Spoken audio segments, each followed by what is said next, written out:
नमस्कार विद्यार्थी मित्रांनो. इयत्ता 7वी मराठी तासिकेत मी सौ सोनाली चुरी आपले स्वागत करते. आज आपण दादास पत्र याचा दुसरा भाग पाहत आहोत.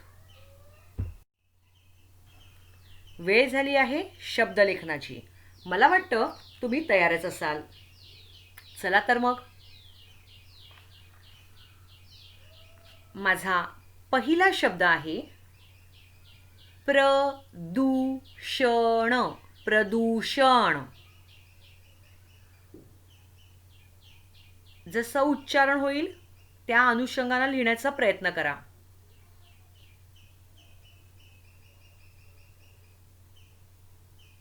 दुसरा शब्द आहे वर्षातून. वर्षातून.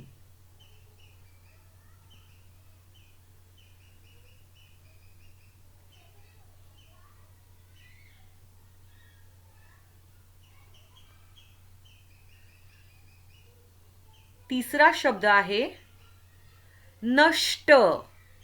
नष्ट.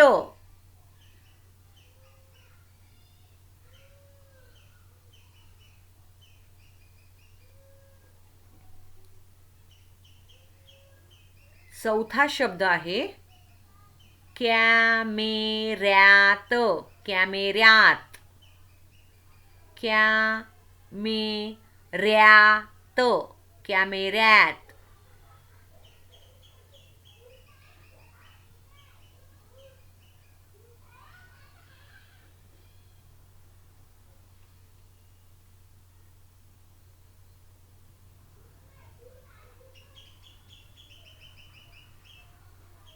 माझा पाचवा शब्द आहे परवानगी.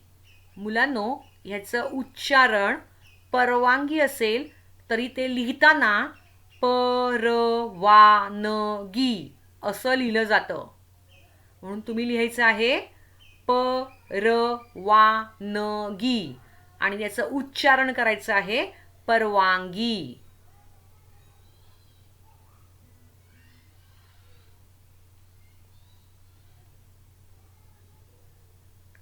आता पुन्हा एकदा सगळे शब्द मी वाचून दाखवते. तुम्ही चेक करा आणि जर काही राहिलं असेल तर लिहून टाका. माझा पहिला शब्द होता प्रदूषण. दुसरा शब्द होता वर्षातून. तिसरा शब्द होता नष्ट. चौथा शब्द होता कॅमेऱ्यात आणि पाचवा शब्द होता परवानगी आणि ह्याचं प्रोनाउन्सिएशन उच्चारण होतं परवानगी. कळलं? चला तर मग. आता वेळ झाली आहे प्रश्नोत्तरांची. मला वाटतं मागच्या व्हिडिओमधलं दादास पत्र हा पाठ तुम्हाला छान प्रकारे समजलेला असेल. प्रश्नोत्तर लिहिताना तुमचं टेक्स्टबुक त्याचा तो 5वा पाठ म्हणजे पान नंबर 15 हे ओपन करायचं आहे. त्यानंतर हातामध्ये पेन्सिल घ्यायची आहे. समोर वर्कबुक असेल आणि पेन असेल. इतक्या गोष्टी समोर ठेवायच्या आहेत. चला तर मग आता आपण प्रश्नोत्तरांकडे वळूया. प्रश्न 1. एक किंवा दोन शब्दांत उत्तरे लिहा. मुलांनो, मी प्रश्न वाचून दाखवते. तुम्ही काय करायचंय? तुमच्या हातातल्या पेन्सिलीने टेक्स्टबुकमध्ये असलेली उत्तरं मार्क करायची आहेत. त्याला अंडरलाईन करा किंवा ब्रॅकेट करा. याचं कारण सांगते. तुमच्या प्रश्नपत्रिकेत मी सेमिस्टरच्या एक्झामविषयी बोलते. तुमच्या सेमिस्टरला तुम्हाला पॅसेज सिस्टमने लिहायला प्रश्न येतील. म्हणजे एक पॅसेज किंवा उतारा दिला असेल आणि त्या उतार्यावर प्रश्न विचारले जातील. तुम्हाला त्या प्रश्नांची उत्तरं त्या परिच्छेदातून शोधायची आहेत आणि लिहायची आहेत. ही सवय तुम्हाला लागायला हवी. या अनुषंगाने मी तुम्हाला पाठ्यपुस्तक म्हणजेच टेक्स्टबुक आणि त्याचा पाठ उघडा समोर ठेवायला सांगितलेला आहे. आता मी प्रश्न वाचणार आहे. तुम्ही काय करायचे, तुमच्या टेक्स्टबुकमध्ये उत्तरं शोधायचे. अर्थात मी तुम्हाला मदत करणार आहे आणि त्या उत्तराला ब्रॅकेट करायचे किंवा अंडरलाईन करायची आहे.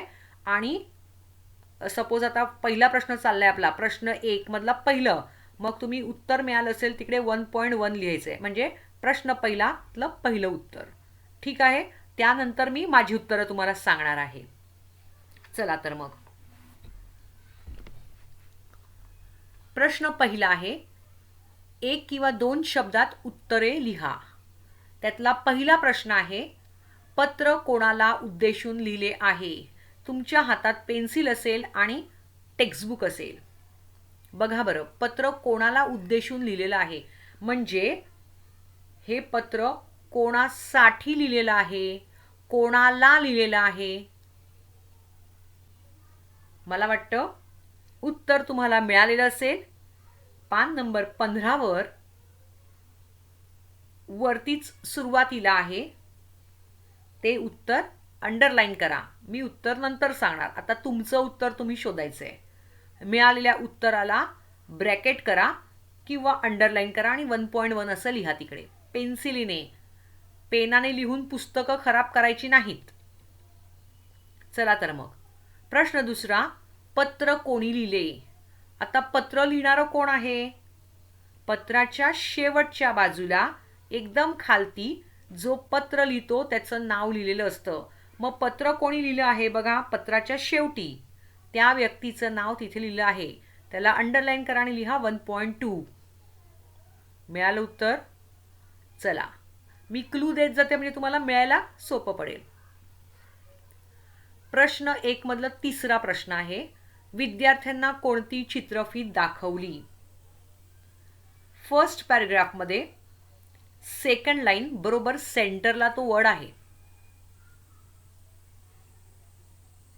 विद्यार्थ्यांना कोणती चित्रफीत दाखवली. चित्रफीत म्हणजे फिल्म किंवा व्हिडिओ. मिळालं उत्तर. चला त्याला अंडरलाईन करा आणि लिहा 1.3. चला आता चौथ्या प्रश्नाकडे, विद्यार्थी सहलीला कोठे गेले होते. कसला पाठ अभ्यासला आहे आपण. कुठे गेलेत मुलं बघा. सेकंड पॅसेजमध्ये वरून दुसरी ओळ बघा, सेंटरला उत्तर आहे. अंडरलाईन करा त्याला आणि लिहा 1.4. ओके. चला पुढच्या प्रश्नाकडे, विद्यार्थ्यांनी कोणता पक्षी जवळून बघितला. थर्ड पॅसेजमध्ये पहिली ओळ आहे बघा, तिथे उत्तर तुम्हाला मिळेल. विद्यार्थ्यांनी कोणता पक्षी जवळून बघितला. मिळालं उत्तर. अंडरलाईन करा 1.5 असं लिहा. सहावा प्रश्न आहे, माळढोक पक्ष्यांबरोबर विद्यार्थ्यांनी इतर कोणते पक्षी पाहिले. थर्ड पॅराग्राफमध्ये बघा, वरून तिसरी ओळ, राईट साईडला शेवटी 2 पक्ष्यांची नावं दिलेली आहेत. बरोबर. माळढोक पक्ष्यांबरोबर विद्यार्थ्यांनी इतर कोणते पक्षी पाहिले, तर ते 2 पक्षी आहेत तिथे, ते तुम्हाला मिळाले असेल. त्याला अंडरलाईन करा आणि 1.6 असं लिहा. नेक्स्ट क्वेश्चन 7वा, पशु पक्ष्यांचे फोटो काढण्यापूर्वी कोणाची पूर्व परवानगी घ्यावी लागते. वरून तिसरा पॅराग्राफ, शेवटून दुसरी ओळ, राईट हँड साईडला ते 2 शब्द दिलेले आहेत.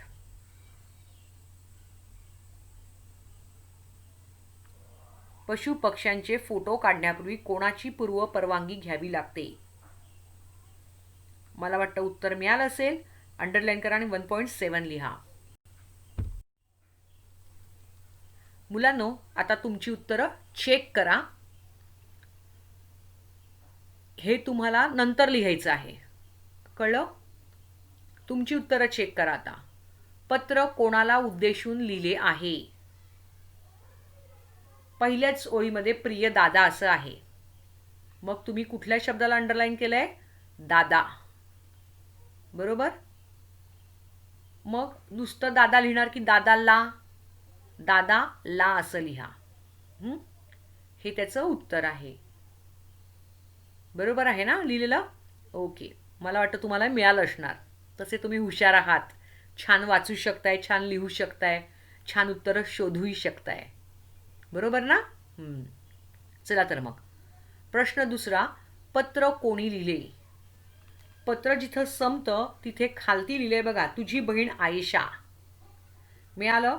तर उत्तर असं लिहायचंय, बहीण आयेशा ने. शाच्या पुढे ने लावायचं आहे. पेन्सिलीने लिहून घ्या आणि नंतर तुम्ही लिहा. म्हणजे स्वतः तुम्हाला लिहायला येईल आणि कळेल कसं लिहायचं उत्तर. कळलं? म्हणून हे मी असं देते. तिसरा प्रश्न. विद्यार्थ्यांना कोणती चित्रफीत दाखवली? याचं उत्तर मी सांगितलं होतं, वरून दुसरी ओळ आणि सेंटरला आहे बघा, पक्षासंबंधीची. एवढंच उत्तर लिहायचं होतं 1.3 साठी. ठीक आहे. चौथा प्रश्न होता, विद्यार्थी सहलीला कोठे गेले? सेकंड पॅराग्राफ, सेकंड लाईन, त्याच्यामध्ये माळढोक अभयारण्य हे सिंगल इन्व्हर्टेड कॉमा, एकेरी अवतरण चिन्ह याच्यात लिहिलेलं आहे. ते त्याचं उत्तर आहे. ते अंडरलाईन केलं असेल, ते उत्तर आहे 1.4चं. प्रश्न पाचवा. विद्यार्थ्यांनी कोणता पक्षी जवळून बघितला? तर थर्ड पॅराग्राफ बघा, पहिलीच ओळ आहे, माळढोक पक्षी अगदी जवळून व निरखून बघितला. आपल्याला लिहायचे फक्त माळढोक पक्षी. बरोबर. त्याला अंडरलाईन करायची आहे. ते उत्तर आहे 1.5चं. सहावा प्रश्न आहे, माळढोक पक्ष्यांबरोबर विद्यार्थ्यांनी इतर कोणते पक्षी पाहिले? तिसऱ्या पॅराग्राफमध्ये वरून तिसरी ओळ आहे, राईट हँड साईडला 2 पक्ष्यांची नावं दिली आहेत, चंडोल आणि माळटिटवी. त्या दोनही पक्ष्यांच्या नावाला अंडरलाईन केलेली असेल तुम्ही. ते आहे 1.6चा आन्सर. आता सातवा प्रश्न बघूया. पशु पक्ष्यांचे फोटो काढण्यापूर्वी कोणाची पूर्व परवानगी घ्यावी लागते? तिसरा paragraph, second last line, right hand साईडला आहे बघा, शेवटून 2 शब्द आहेत, वन खात्याची पूर्व परवानगी. तुम्हाला उत्तर लिहायचे फक्त वन खात्याची. अंडरलाईन केलेलं असेल उत्तर. ते 1.7चा आन्सर आहे. हे तुम्ही नंतर लिहायचं आहे. ओके. चला आता आपण पुढच्या प्रश्नाकडे वळूया. प्रश्न दुसरा. खालील प्रश्नांची 1-2 वाक्यात उत्तरे लिहा. प्रश्न आहे, विद्यार्थ्यांनी अभयारण्यात सहलीला जाण्याचा हट्ट का धरला? मुलांनो, उत्तर लिहून देणार आहे, पण तत्पूर्वी आपण ते डिस्कस करूया. का बरं सहलीला जाण्याचा हट्ट धरला अभयारण्यामध्येच? तर फर्स्ट पॅराग्राफमध्ये त्याचं उत्तर आहे बघा, विज्ञान केंद्रातर्फे शाळेत पक्षासंबंधीची चित्रफीत दाखवली, ती पाहून तसेच ताई आणि दादांनी सांगितलेली माहिती ऐकून यावर्षी शाळेची सहल एखाद्या अभयारण्यातच न्यायची असा हट्ट विद्यार्थ्यांनी शिक्षकांजवळ धरला.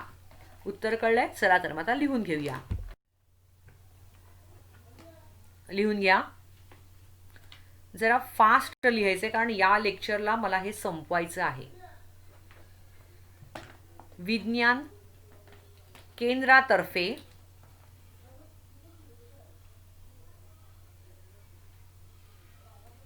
शाळेत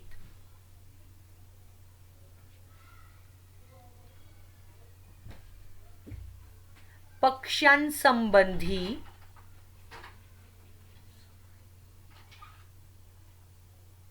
चित्रफीत दाखवली. वाक्य संपले म्हणून पूर्णविराम द्यायचा आहे.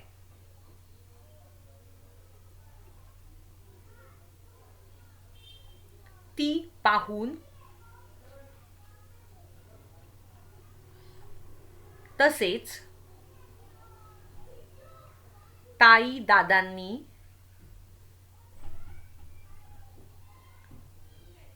ताई आणि दादा या दोहोंच्या मध्ये एक छोटीशी डॅश तुम्हाला टाकायचं आहे. हे डॅश म्हणजेच संयोग चिन्ह आहे. दोन शब्द आहेत ताई दादा, बरोबर. मग हे शब्द जेव्हा जोडतो आपण त्यावेळेला आपण हे संयोग चिन्ह देतो, त्याला डॅश म्हणजेच संयोग चिन्ह देतो दोन शब्द जोडण्यासाठी. नंतर आपण शिकणार आहोत व्याकरणामध्ये. तसेच ताई दादांनी सांगितलेली माहिती ऐकून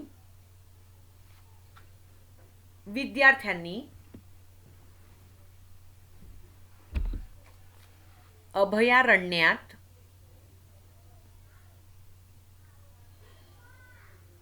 सहलीला जाण्याचा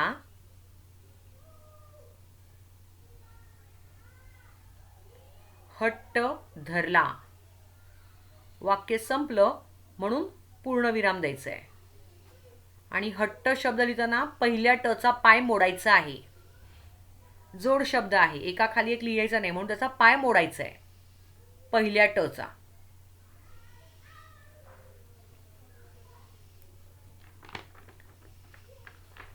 मला वाटतं उत्तर लिहून झालं असेल. चला आपण पुढच्या प्रश्नाकडे वळूया. दुसरा प्रश्न आहे, अभयारण्यातून फिरताना सरांनी विद्यार्थ्यांना माळढोक पक्ष्याबद्दल काय सांगितले? बघा, टेक्स्टबुकमध्ये उत्तर दिलेलं आहे.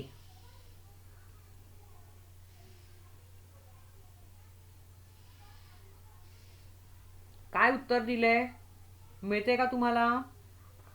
सेकंड पॅराग्राफ मध्ये दिलंय बघा, वरून तिसरी ओळ. अभयारण्यातून फिरत असताना सर सांगत होते की भारतातून नष्ट होण्याच्या मार्गावर असलेल्या माळढोक या अत्यंत देखण्या पक्ष्याला वाचवण्यासाठी वन विभागानं हे अभयारण्य घोषित केलेलं आहे. हे उत्तर जसंच्या तसं तुम्ही लिहू शकता, हवं असेल तर मार्किंग करून घ्या.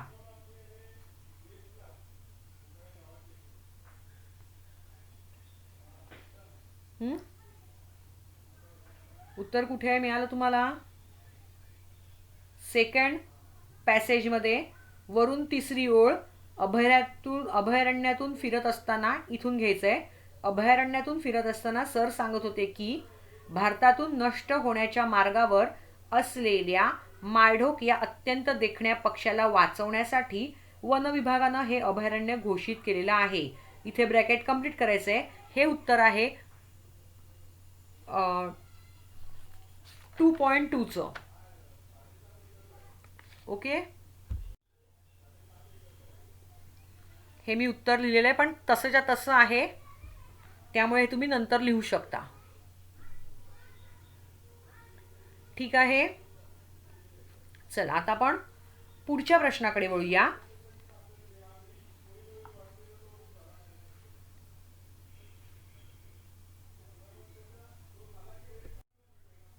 प्रश्न तिसरा, खालील प्रश्नांची उत्तरे लिहा.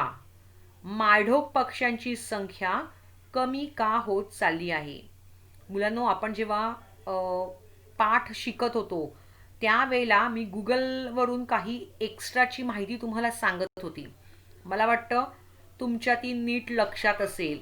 माळढोक पक्ष्यांची संख्या कमी का होत चाललेली आहे याबद्दल मी एक्सप्लेनेशन दिलं होतं.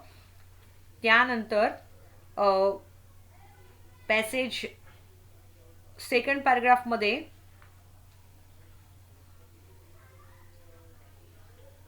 दिलेला आहे. सेकंड पॅसेजमध्ये खालून तिसरी ओळ बघा.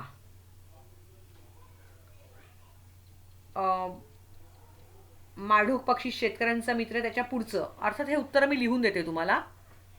संख्या कमी का होत चालली, पण टेक्स्टबुकमध्ये तुम्हाला माहिती असायला हवं. कारण का, माळढोक पक्षी हा शेतकऱ्यांचा मित्र आहे, कारण शेतातील किड्यांवर तो गुजराण करतो आणि हा पक्षी वर्षातून एकदाच अंडी घालत असल्यामुळे त्याची संख्या कमी आहे. तसंच इतर प्राणी काय करतात, त्या पक्ष्यांची अंडी तुडवतात आणि त्यामुळे त्यांची संख्या आणखीनच कमी झालेली आहे. बरोबर, हे त्याचं उत्तर आहे, मी लिहून देते. आता दुसरा प्रश्न पण आपण सॉल्व्ह करूया. माळढोक पक्ष्याला शेतकऱ्याचा मित्र म्हटलेलं आहे, त्याचं उत्तर पण तेच आहे. काय तर माळढोक पक्षाला शेतकऱ्याचा मित्र म्हटलंय, कारण तो शेतातील किड्यांवर आपली काय करतो, गुजराण करतो. आणि त्यामुळे काय होतं, नुसता मित्र आहे तो का, तर तो किड्यांवर गुजराण करतो म्हणून का नाही, तर धान्यावर आलेल्या किड्यांपासून धान्याचं रक्षण तो करतो. कारण का, तर त्या धान्यावर आलेले किडे जे आहेत, हा किडे तो खात असतो आणि त्या किड्यांमुळे धान्याचं रक्षण होतं. बरोबर, म्हणून तो शेतकऱ्याचा मित्र आहे. चला तर मग आता आपण उत्तरं लिहून घेऊया. चला, ही तुम्हाला कॉपी करायची आहेत, कारण का ही तशीच्या तशी उत्तरं नाही आहेत, ही आपल्या शब्दात लिहिलेली आहेत. चला लिहायला सुरुवात करा. माळढोक पक्षी वर्षातून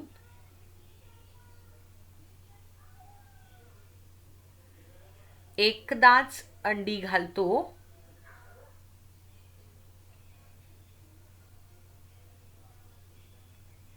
त्यामुळे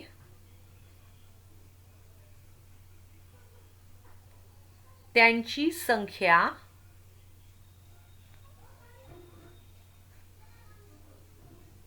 कमी आहे.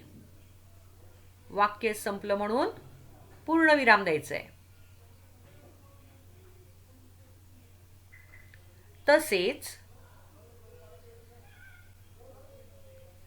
इतर प्राण्यांकडून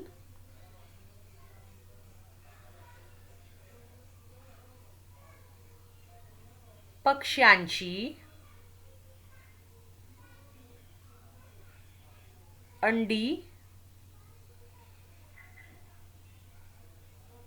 तुडवली जातात. म्हणून माळढोक पक्ष्यांची संख्या कमी होत चालली आहे.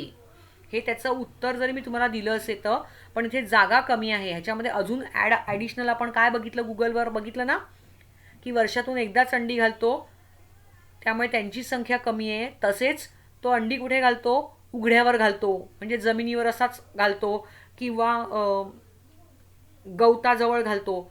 आणि ती उघड्यावर असल्यामुळे काय जातं, की पक्ष्यांकडून ती, मोठ्या प्राण्यांकडून वगैरे ती तुडवली जातात, पायदळी तुडवली जातात आणि मग ती फुटतात.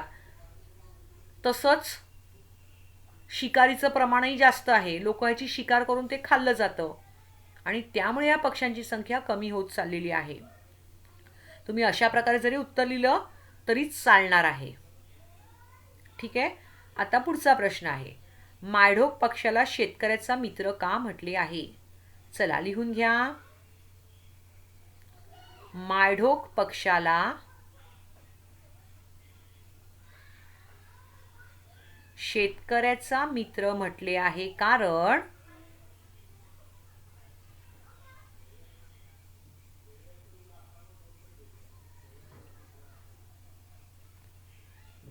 तो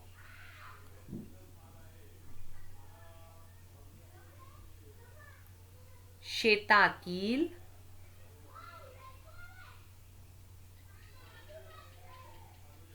किड्यांवर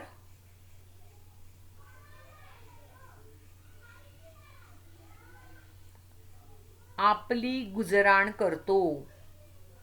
वाक्य संपलं म्हणून पूर्णविराम. म्हणून धान्य, धान्य म्हणजे शेतातलं कणस वगैरे, किड्यांपासून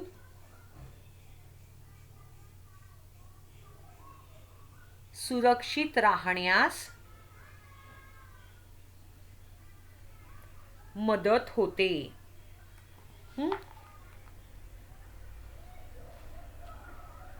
चला जाऊया पुढच्या स्लाइडवर.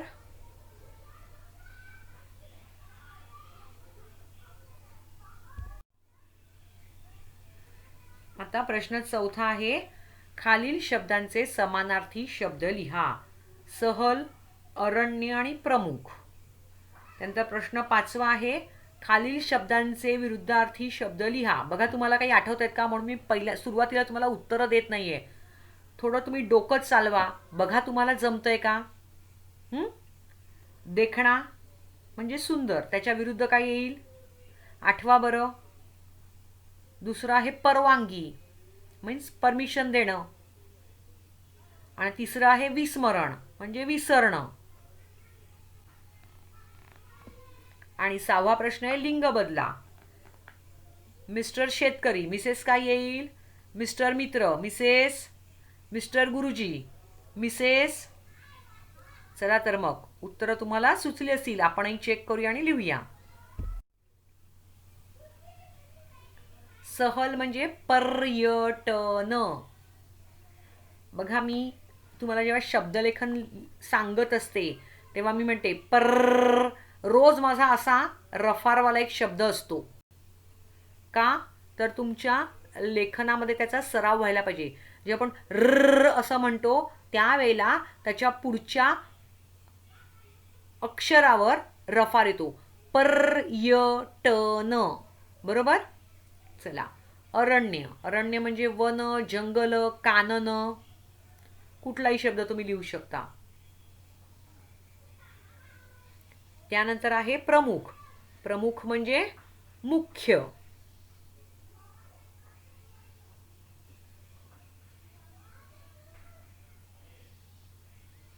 झालं लिहून? चला आता आपण पाचव्या प्रश्नाकडे जाऊया. विरुद्धार्थी शब्द लिहा. देखणा म्हणजे खूप छान दिसणारा, त्याच्या विरुद्ध कुरूप. कुरूप. परवानगी मीन्स परमिशन देणे, त्याच्या विरुद्ध बंदी. बघा, मी मगाशी शब्द तुम्हाला दिला होता, परवानगी असं म्हटलं होतं. आणि लिहिताना आपण कसं लिहितो? परवानगी. कळलं? चला आता तिसरं आहे विस्मरण म्हणजे विसरणे, त्याच्या विरुद्ध स्मरण. प्रश्न सहावा. खालील शब्दांचे लिंग बदला. मिस्टर शेतकरी, मिसेस शेतकरीण, न लावायचं आहे. मिस्टर मित्र, मिसेस कोण येणार? मैत्रीण. मी मुद्दामून मिस्टर मिसेस म्हणते जेणेकरून तुम्हाला जेंडर समजलं पाहिजे. मिस्टर गुरुजी, मिसेस काय येणार? बाई. आता सर म्हणजे मॅडम, पण आपण मराठीत लिहितोय म्हणजे गुरुजी आणि काय म्हणतात त्यांना, टीचरना, शिक्षिकेला बाई. हां, चला पुढच्या स्लाइडवर जाऊया.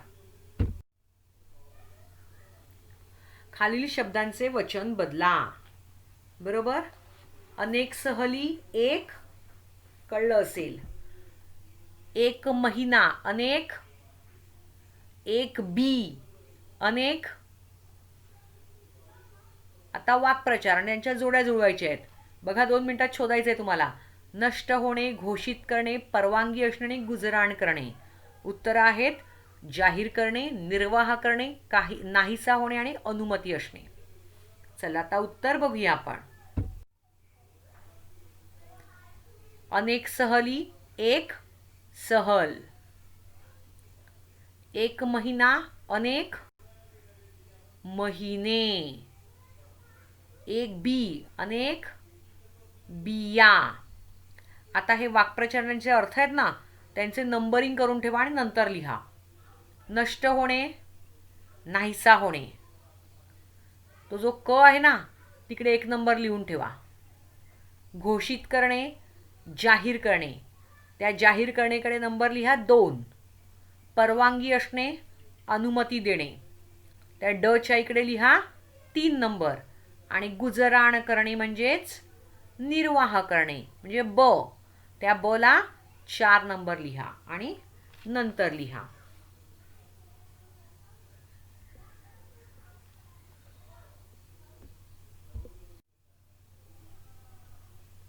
आता प्रश्न 9 आहे.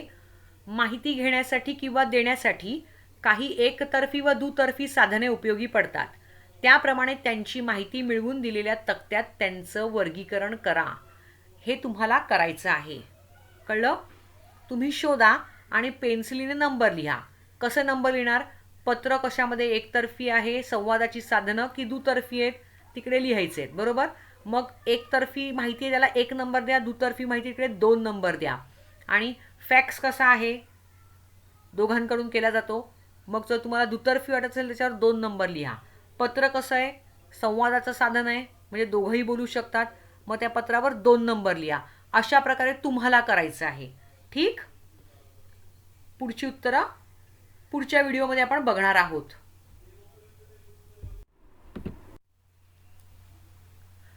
मुलांनो, आपण शब्दलेखनाची उत्तरं बघतोय.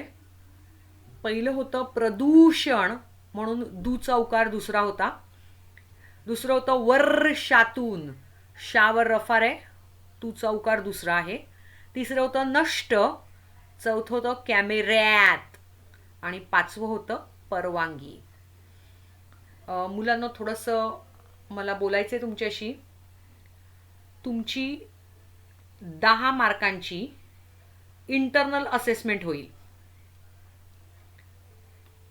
यामध्ये तुम्हाला 3 प्रश्न, मोठे प्रश्न 10 गुणांसाठी लिहायला येतील. 3 गुणांचे 2 प्रश्न असतील आणि 1 प्रश्न 4 गुणांचा असेल. 2 प्रश्न 3 मार्कांना असतील आणि 1 प्रश्न 4 मार्काचा असेल. हा जो 4 मार्काचा प्रश्न आहे हा तुमच्या मनाने तुम्हाला लिहायचा आहे. आता यासाठी पोर्शन असेल पाठ 5वा दादास पत्र. या पाठावर ही 10 मार्कांची इंटरनल असेसमेंटची एक्झाम घेतली जाईल. त्यासाठी मोठे प्रश्न आहेत, त्यांची तयारी करा. टाइम टेबल तुम्हाला मिळालेलं असेलच. तयारीला लागा आणि छान छान लिहा. त्यानंतर ही एक्झाम गुगल फॉर्मच्या द्वारे घेण्यात येईल. त्या गुगल फॉर्मला सप्लिमेंट, तुम्ही लिहिलेली उत्तरं कशी अटॅच करायची याबद्दल तुम्हाला माहिती दिली जाईल आणि त्यानुसार तुम्ही ती करायची आहेत आणि त्यासाठी हे ब्रीफ निवडले गेले आहेत. ठीक आहे. All the best. छान लिहा, छान तयारी करा. पाठ 5वा दादास पत्र याचे ब्रीफ तयार करायचे आहेत. भेटूया पुढच्या व्हिडिओमध्ये. धन्यवाद.